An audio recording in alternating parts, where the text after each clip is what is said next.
আজি বৰ্তমান ভাবিলোঁ যে হেৰি কি বুলি কয় বহুত জেগাত মই গৈছোঁ যে মই বহুত জেগাত গৈ পেলাই মই ব্ৰইলাৰৰ ফাৰ্ম দেখিছোঁ কিন্তু মানে এনেকুৱা এটা বস্তু দেখা নাই যে লোকেল মুৰ্গীৰ ফাৰ্ম আজি মই এনেকুৱা এটা জেগাত যাম লোকেল মুৰ্গীৰ ফাৰ্ম সুন্দৰভাৱে তেওঁলোকে পুহিছে আৰু সেই যুৱকজনে স্বাৱলম্বীও হৈছে আৰু কেনেকুৱা পদ্ধতিত তেওঁলোকে মানে বস্তুটো বনাইছে বা ফাৰ্মখন কেনেকুৱা ধৰণৰ বনাইছে কি তেওঁলোকে দানা পাতি খুৱায় কি তেওঁ মানে হেৰি ব্যৱহাৰ কৰে কি বুলি কয় মেডিচিন ব্যৱহাৰ কৰে গোটেইখিনি আমি আপোনালোকক দেখুৱাম আপোনালোকে ভিডিঅ'টো চাই থাকক আমাৰ লগত প্ৰথম এদিনৰ পৰা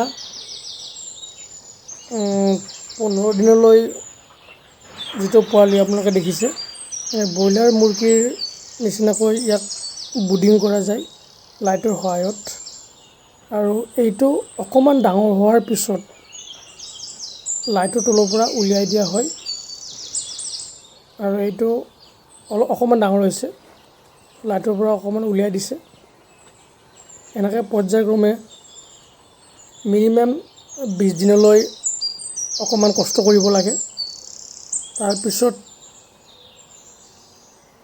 অকণমান কষ্টটো কমি আহে এইখিনি দিন অলপ ভালকৈ চাব লাগে ফাৰ্মখন কৰিবলৈ যথেষ্ট ঠাইৰ প্ৰয়োজন নহয় অলপ আচুতীয়া তামোলৰ তল বা এনেকুৱাকৈ ঘৰৰ অলপমান এটা ছাইডত ফাৰ্মখন কৰিব পাৰে আৰু বৰ্তমান ফাৰ্মাৰজনে মুৰ্গীবিলাকক দানা পানী দি আছে মই দেখুৱাই আছোঁ এজন স্বাৱলম্বী যুৱকৰ সুন্দৰ পদক্ষেপ সঁচাই প্ৰশংসনীয় বৰ্তমান নিবনুৱা সমস্যা এটি অসমৰ বাবেই নহয় গোটেই ভাৰতবৰ্ষৰ বাবে আমাৰ ভয়াৱহ অৱস্থা এই ক্ষেত্ৰত যুৱকজনৰ পদক্ষেপ সঁচাই প্ৰশংসনীয় ভিডিঅ'টো এইকাৰণে মই বনাইছোঁ যে যুৱকজনক অনুসৰণ কৰক আৰু 4জনমান আগবাঢ়ি যাব পাৰিব এইটো ফাৰ্ম ঘৰটো মুৰ্গীবিলাক য'ত থাকে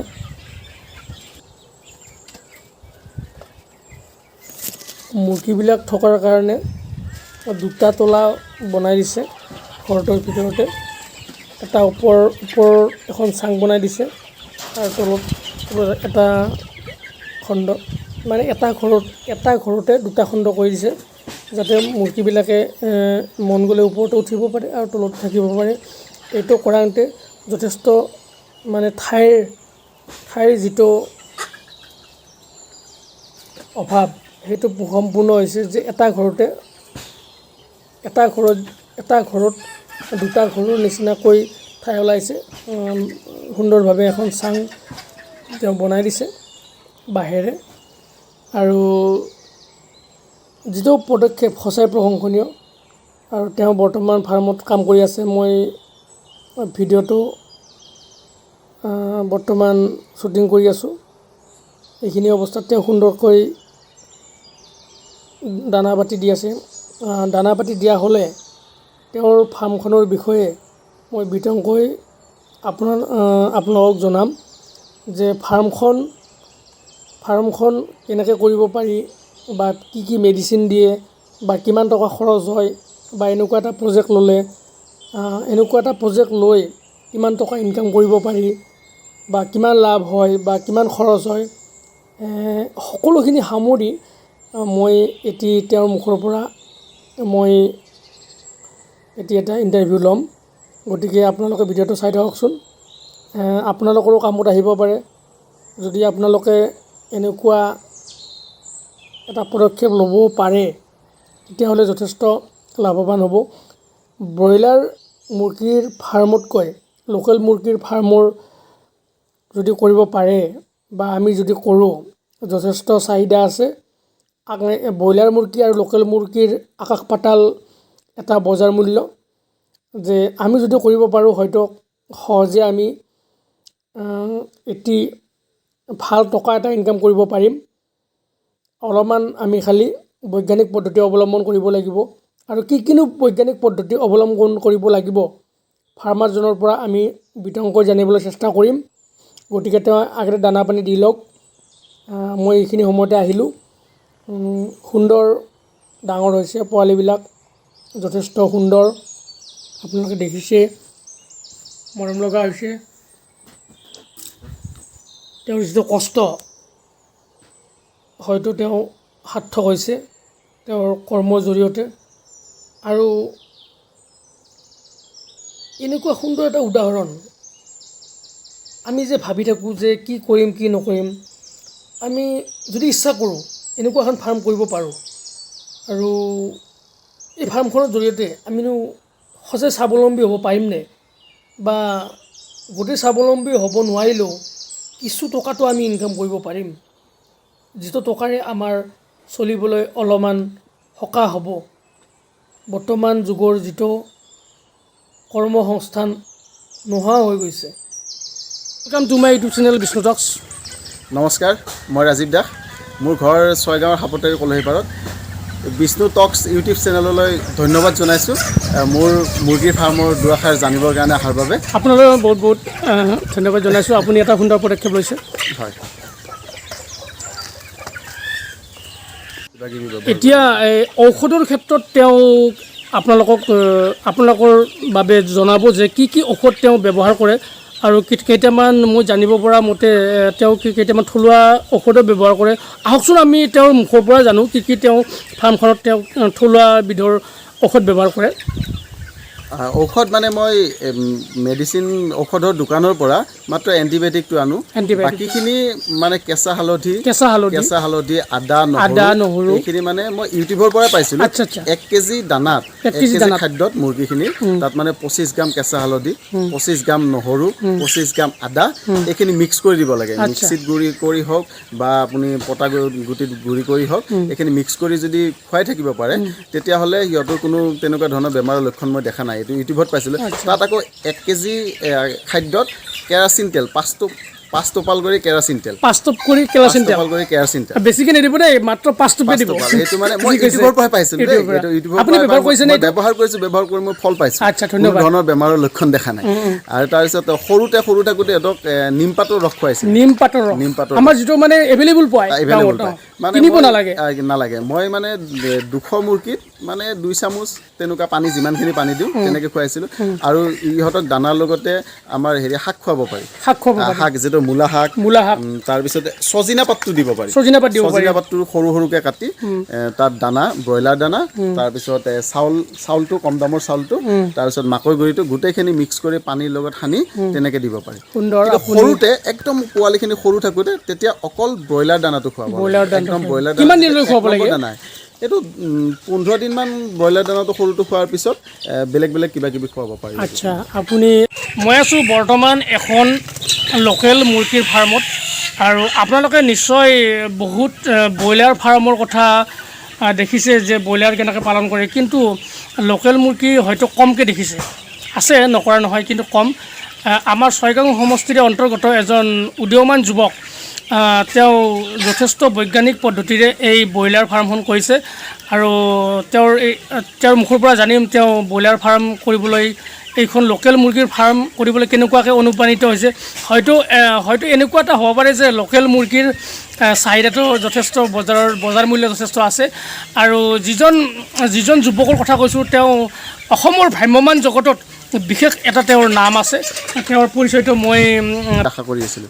যেতিয়া দেখিলোঁ আকৌ কৰোণাৰ এই অৱস্থা একো নহ'ল, থিয়েটাৰ হ'ব যে একো আশা নেদেখিলোঁ, তেতিয়া ইউটিউবত চালোঁ। ইউটিউবত চাই দেখিলোঁ লোকেল মুৰ্গী কেনেধৰণে পালন কৰিব পাৰি দেখিলোঁ ইউটিউবত। তাৰ পৰা মানে মই চেষ্টা কৰিলোঁ ক'ত পোৱালি পোৱা যাব, কেনেকৈ কি কৰিব পাৰিম, গোটেইখিনি ইউটিউবৰ পৰাই গোটেইখিনি কৰিছোঁ। আচ্ছা, বৰ্তমান আপোনাৰ ফাৰ্মত কিমানমান পোৱালি বৰ্তমান কৰিছে? বৰ্তমান 300 মান আছে, মই দেখিছোঁ 300 মান আছে। 300 আছিলে, 300 পোৱালি আছিলে, তাৰে 10 পিছমান হয়তো কমিব পাৰে, 2-4 পিছ মৰি। যথেষ্ট বৈজ্ঞানিক পদ্ধতিৰে কৰিছে। ইয়াত দানাবিলাক আপুনি কিনি আনে? এই দানা মানে ইয়াতে কি হয়, ব্ৰইলাৰ দানাটো আনো, তাৰপিছত মাকৈ গুড়িটো, তাৰপিছত আমাৰ চাউল যিটো আমাৰ কম দামৰ চাউল, একদম কম দামৰ চাউলটো, তাৰপিছত ইয়াত চেলাৰৰ মলটো দিব পাৰি। আচ্ছা, এটা বেচ কমপ্লিট হওঁতে কিমানমান দিন ইয়াত খাটনি হয়? এটা দুমাহৰ পৰা বিক্ৰী কৰিব পৰা হয়। দুমাহত 600 গ্ৰাম 700 গ্ৰাম তেনেকুৱা হয়। আৰু 3 মাহ ৰাখিলে 1 কিলো চাইজ হৈ যায়। 1 কিলো চাইজ। এতিয়া ধৰক প্ৰতিশত আপোনাৰ কিমানমান এটা আপোনাৰ অৰ্জন হয়? ইয়াতে 100 মুৰ্গী পালন কৰিব লাগিলে মই যিটো দেখিছোঁ 14,000 পৰা 15,000 ভিতৰত খৰচ হয়। আৰু লাভো যদি 3 মাহ ৰাখে তেতিয়াহ'লে 14 পৰা 15,000 ভিতৰত লাভ হয় 100 মুৰ্গীত। কিন্তু তাত সম্পূৰ্ণ ব্ৰইলাৰ দানাটো খোৱালে লাভটো অলপ কম হয়। যদি আমি কম দামৰ চাউলটো ল'ব পাৰোঁ, যদি আমি মাকৈ গুড়িটো কম দামত পোৱা যায়, মাকৈ গুড়িটো ল'ব পাৰোঁ। তাৰপিছত আমাৰ ব্ৰইলাৰ দানাটো চবখিনি মিক্স কৰি তেনেকৈ দিলে তাৰ লগতে আমি শাক দিব পাৰোঁ, যে ডাঠা ঢেকীয়া এইবোৰ শাক দিব পাৰি। আৰু এতিয়া ধৰকচোন আপোনাৰ এতিয়া ধৰক 1000 মান মুৰ্গী যদি এনেকুৱা পদ্ধতিৰে মানে পালন কৰা যায় তেতিয়াহ'লে কিমানমান টকা খৰচ হ'ব?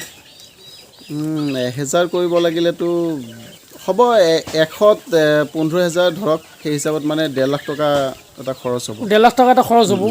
তাৰপিছত ধৰক 3 মাহ লাগিলে বেষ্ট আপোনাৰ মানে 2 মাহৰ পৰা বিক্ৰী কৰিব পৰা হয়। লোকেল মুৰ্গী যিহেতুকে বেছি ডাঙৰ কাষ্টমাৰে পচন্দও নকৰে, 2 মাহত 600 গ্ৰাম 700 গ্ৰাম হৈ যায়। 3 মাহ ৰাখিলে 1 কিলো চাইজ। 2 মাহৰ পৰা মানে ইয়াত বজাৰত মানে উলিয়াই দিব পৰা হয়। আৰু ইয়াৰ যথেষ্ট চাহিদাও আছে। ব্ৰইলাৰ মুৰ্গীৰ তুলনাত ইয়াৰ বহুত বেছি চাহিদা। ব্ৰইলাৰ মুৰ্গীৰ লগত আকাশ পাতাল ডিফাৰেঞ্চ।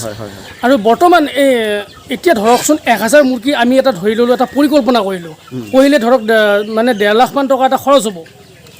খৰচ হ'ল 1.5 লাখ মান টকা। এতিয়া ধৰক 1.5 লাখ টকা যদি খৰচ হয়, মিনিমাম ধৰক আপোনাৰ খৰচা চৰচা যায় 1000 যদি এনেকৈ আপোনাৰ প্লেনিং কৰা হয় কিমানমান টকা আহিব? ইয়াত ঠিক তেনেধৰণে হিচাপটো 100ত যিমানটো হয় তেনেকুৱাই হ'ব। 1000তো সিমানেই হ'ব। মানে 100ত যদি দানাটো নিজে বনাই কিনে এই 3-4টা কোৱালিটিৰ দানা নিজে বনাই কম খৰচত কৰিব পৰা হয়, তেতিয়া 100ত মানে 14,000 পৰা 15,000 ভিতৰত থাকে। যদিহে বজাৰ মূল্যটো 400 টকা মানে পাইকাৰী ৰেট পোৱা যায় তেতিয়া। এতিয়াতো খুচুৰা বিক্ৰী হৈ আছে 500 টকা, 420 টকা এতিয়া পাইকাৰী ৰেট পাওঁ আমি। তেনেকুৱা হিচাপত হ'লে 14,000 পৰা 15,000 টকা 100 মুৰ্গীত। 100 মুৰ্গীত তেওঁ মানে যথেষ্ট গুৰুত্বপূৰ্ণ কথা কৈছে যে এনেকুৱাকৈ যদি 1000 মান ব্ৰইলাৰ মুৰ্গীক এটা প্ৰজেক্ট 1000 মান মুৰ্গীৰ যদি এটা প্ৰজেক্ট লোৱা যায় মানে 1.5 লাখ মান টকা খৰচ হ'ব আৰু 1.5 লাখ মান টকা এটা অৰ্জন হ'ব, হয়নে? 1.5 লাখ মান টকা অৰ্জন হ'ব। তাতে ধৰকচোন আৰু ধৰক কিছুমান মেটেৰিয়েলছ কিবা আছে, ধৰক 20-30 মান টকা বাদ দিলোঁ, মিনিমাম মানে 1 লাখৰ ওপৰত এটা অৰ্জন হ'ব। মিনিমাম ধৰক 1 লাখৰ ওপৰত।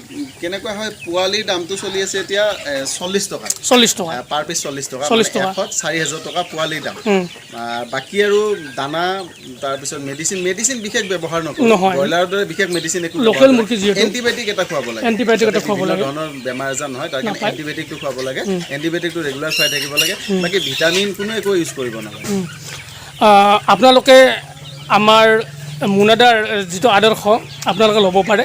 যথেষ্ট তেওঁ এজন মানে পজিটিভ যুৱক। তেওঁ এনেই বহি থকা নাই এটা দিন। তেওঁ কিন্তু এইটো তেওঁৰ কি মেইন ব্যৱসায় নহয়, তেওঁৰ একচুৱেলি ভ্ৰাম্যমান জগতৰ এজন অভিনেতা। কিন্তু তেওঁ একেদিন এনেই থাকি যথেষ্ট আমনি পাইছে, তাৰ কাৰণে এই প্ৰজেক্টটো লৈছে। যথেষ্ট প্ৰজেক্টটো ভাল লৈছে। আৰু আপোনালোকে যদি এনেকুৱাকৈ ব্ৰইলাৰ মুৰ্গীক বাদেও যদি আমি লোকেল মুৰ্গীৰ ফাৰ্ম কৰিব বিচাৰে, ডেছক্ৰিপশ্যনত আমাৰ মুনাদাৰ নম্বৰটো দি থৈ দিম আৰু আপোনালোকে মুনাদাৰ লগত যোগাযোগ কৰিও আপোনালোকে ইয়াৰ বিষয়ে জানিব পাৰিব। আৰু এনেকুৱা নতুন ভিডিঅ' পাই থাকিবলৈ বিষ্ণু দাসৰ ইউটিউব চেনেল বিষ্ণু টক্স ছাবস্ক্ৰাইব কৰক। থেংক ইউ ছ' মাছ। আজিৰ ভিডিঅ'টোৰ পৰা বিদায় লৈছোঁ। Bye bye.